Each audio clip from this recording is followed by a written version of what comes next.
que c'est une manière, enfin, le peuple devrait comprendre, ou bien les autorités aujourd'hui, qu'il y a un souci. Nous avons écrit au gouvernorat, à l'hôtel de ville, pour prévenir, pour informer de l'activité d'aujourd'hui, donc le 11 décembre. Nous avons prévu un meeting politique, un meeting populaire, un meeting pour exposer notre idéologie. Mais je pense que vous avez été présents, vous avez suivi tout ce qui s'est passé, comment on a été bousculé, comment les gens ont été battus, comment les policiers ont cassé les tentes, alors qu'il n'y a eu aucune violence de la part de la population ni de nous-mêmes.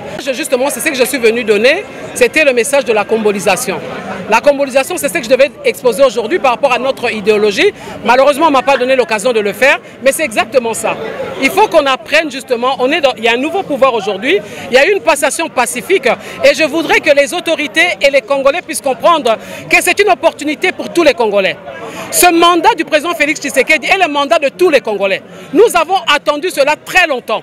Depuis le 4 janvier 1959, le peuple est en train de se battre pour chercher une voie, pour chercher une liberté. Et nous tous, nous voyons qu'il y a un nouveau président qui est là. Ils ont combattu plus de 37 ans et ce mandat doit revenir au peuple congolais. Mais voilà comment nous avons été bousculés, voilà comment nous avons été humiliés devant tout le monde, juste parce qu'on a voulu exposer notre idéologie politique. Alors nous voulons comprendre c'est quoi le problème. C'est à eux que vous devrez poser les questions. Qu'est-ce qui se passe? Ils ont été informés, ils ont reçu le document, voilà plus de 10 jours. Gérer, c'est administrer. Alors, c'était à l'hôtel de ville de pouvoir nous répondre et nous dire que, voilà, pour X raisons, vous ne pouvez pas organiser votre meeting. Quand ils n'ont pas répondu, nous prenons pour acquis, selon la loi, que nous pouvons organiser notre meeting. Mais vous avez suivi vous-même comment la police nous a poursuivis, jusque poids lourd, plus d'1 kilomètre, ils nous ont poursuivis. Et il a fallu qu'un seul homme comme vous et moi, leur disent rentrer et ils ont obéi tout de suite. Alors, je me pose tant de questions. On ne peut pas continuer dans un même système. Nous avons tous combattu un système et ce système ne peut pas se perpétuer aujourd'hui. Raison pour laquelle nous avons fait tenir au président de la République un balai. Il doit nettoyer sa cour. Il doit nettoyer sa cour. Nous en avons marre. Nous voulons un changement et son entourage ne l'aide pas. Il doit nettoyer sa cour. C'est ça le message. Madame, est-ce que...